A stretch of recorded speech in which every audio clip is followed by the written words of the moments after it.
Finding an address in a film catalogue is a strange way to discover who your neighbours are. Yet it was in the Andhra Pradesh State Archives and Research Centre that I found out that one of my neighbours was a professor of ancient Indian history and archaeology. Sadly, however, it was too late to meet him in person. A few months later, an unexpected encounter with my neighbour emerged.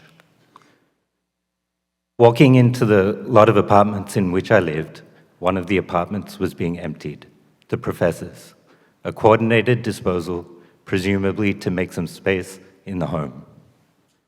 The caretaker of the building, at this moment the coordinator of the disposal, seeing me and having some sense of my work, indicated that I should follow the small vehicle to the recycling spot around the corner and salvage whatever I thought should not meet its demise. Was finding this work a boon or a burden? Flowers, infrastructures of modern life, a moment in the zoo, a smile, a professor's lecture slides that had lost order over time and were thrown into further disorder through disposal. Going through the material, I wondered if unexpected combinations gave new meaning to his work. Perhaps finding this material as academic refuse was a way into someone's work that I didn't have to look up to, an insight into someone's life research that didn't have to involve a relationship of reverence and patronization. I wondered if I wanted the responsibility of looking after this material, or if I wanted to be forever bound to this posthumous professor. A painting, a run, a scene of violence, archaeologist separating layers. Eventually, I was able to piece together that the professor's research interests lay in the temples of the Telangana region of South India. I understood his process involved visiting and studying all manners of temples, drawing, describing, and deciphering them, reconstructing the temples in the forms of words and images.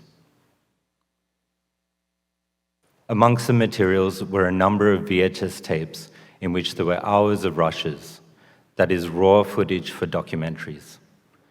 Without an edited order, a voiceover, or much of an idea where and what the images were of, it was hard to figure out why this footage was shot or what it intended to communicate.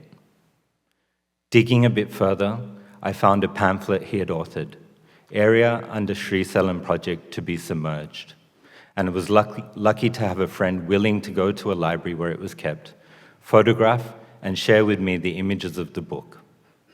In the book, the professor expresses his concerns about the submergence of many old temples that will result from the making of Srisailam Dam. Influenced by the relocation of the Abu Simbel temple complex that emerged from Gamal Abdel Nasser's drive for the making of Aswan Dam on the Nile River. In the pamphlet, the professor proposes something similar, that the temples could be deconstructed and relocated outside of the submergence zone in order to conserve a particular history. Reading the pamphlet helped me realize that the documentary rushes on the VHS tapes related to this very situation. The flow of time, exploring and expanding a rich landscape, a fork in the road, an article in a newspaper. I first encountered the village Jetprol, where I would end up living off and on for a couple of years during the course of fieldwork for my dissertation in cultural anthropology, in a center-spread story about an obscure yet important archaeological project in a major national newspaper in India. The river Krishna, which flows through the Deccan Plateau in southern India, had been dammed at the Shaivite Pilgrimage Center of Srisailam. Completed in 1981, after 2 decades of construction, and named after the holy town, the dam interrupted the flow of the river to the sea, submerged its confluences with other rivers, and disrupted the sacred geographies for which this region was renowned for centuries. Rivers and their confluences are known in the subcontinent as tirthas, or portals into other worlds where the ordinary and the extraordinary mingle. Tirtha is also the term used for pilgrimage center. India's dams number in the thousands, but around 500 of them are considered large or megadams, whose environmental and human costs reverberate across time, unsettling lives and uprooting settlements that have been around for centuries. The country's first Prime Minister, Jawaharlal Nehru, proclaimed, quote, "Dams are the temples of modern India," and extolled his fellow citizens to suffer, quote, in the nation's interest. The Srisailam Dam's reservoir inundated more than 100 villages. Through a decades-long heritage conservation project, archaeologists in the civil service rescued over dozens of monumental temples of historic significance, dismantling them, labeling their stones with indelible ink, and reconstructing them on higher grounds overlooking the dam's reservoir lake. These architectural copies, built with original materials, stand in for the monuments built and consecrated in the distant past, spanning centuries in linear time.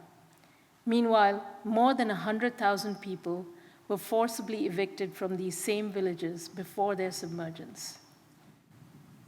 Beneath the Placid Lake lie numerous structures, homes, temples, mosques, monumental palaces, and fortresses, witnesses to the passage of time and social life in this region. They resurface seasonally as the lake dries up. Villagers who remained in the region after the submergence and rebuilt their lives around the reservoir returned to cultivate their ancestral fields and occasionally to tend to the sacred structures that were left behind to dissolve gradually. This world, in which originals and copies are hard to distinguish, is one created by the manipulation of multiple and overlapping timelines, manifesting themselves in material and in narrative forms throughout the years. Like Theseus's ship, these structures are paradoxical. They seek to erase the differences between past and future, original and copy. Doing big things, the debris of settlements, soldiers walk past us, a scratch on one's hand. As I went deeper into the professor's material, I discovered that his documentary making was happening at a television studio situated on his university campus, a mere few hundred meters from his office. The studio was one of a number across university campuses in India, an initiative that emerged to explore the possibilities of television, video, and satellite technologies as a means to educate a nascent post-colonial nation-state en masse. The professor's footage led me to an essay, The Future in Ruins, which, after reading, became for me another distinct voice in the room when thinking about the dam. The essay, written 2 decades after the professor's work in the region, engaged with the effects of the dam after its making and reflected an influence of an activism that emerged in India after the repressive years of emergency in the mid to late 1970s. Reading the essay also led me to its author, with whom I've had the chance to think about dams, media, and knowledge produced in relation to them, in different forums, including the one here today. Having the chance to work with the tensions in approach between these generations, including my own, has helped to critique the institutionalization of periodization, to use the words of Eric Hayo. Acts of preservation intertwined with violence, routinely underlie the infrastructures of modern life. Who speaks for whom? Who narrates the slowly unfolding scene of violence? This landscape, seen through images generated for research, embeds and layers objects and stories into the soil. As an archaeologist separates these layers, new relations come to light across different strata of actors and through their voices. The dam's monolithic presence looms over these efforts to make legible, to be visible, and to be heard. The dam seems to stop the flow of time, or at least suggest that time begins anew with its completion. Beneath the Placid Lake attempts to produce counter-histories to these large-scale developments, incrementally uncovering, exploring, and expanding a rich landscape of sound, image, and narrative, blurring the boundaries between time before and time after the dam. Barely a decade after India's independence, Prime Minister Nehru expressed remorse about the, quote, disease of gigantism that he had helped to set into motion. Quote, he says, quote, the idea of big, having big undertakings and doing big things for the sake of showing we can do big things is not a good thing at all, unquote. What remains are traces and ruins, but these debris of settlement become the bricks and mortar for new lives. Could a new architecture emerge from these rearrangements, a movement away from extractive and privatized infrastructure, and the restoration of authentic pasts?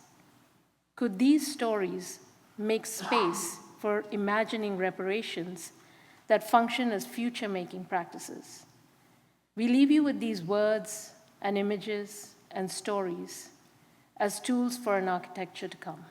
Thank you.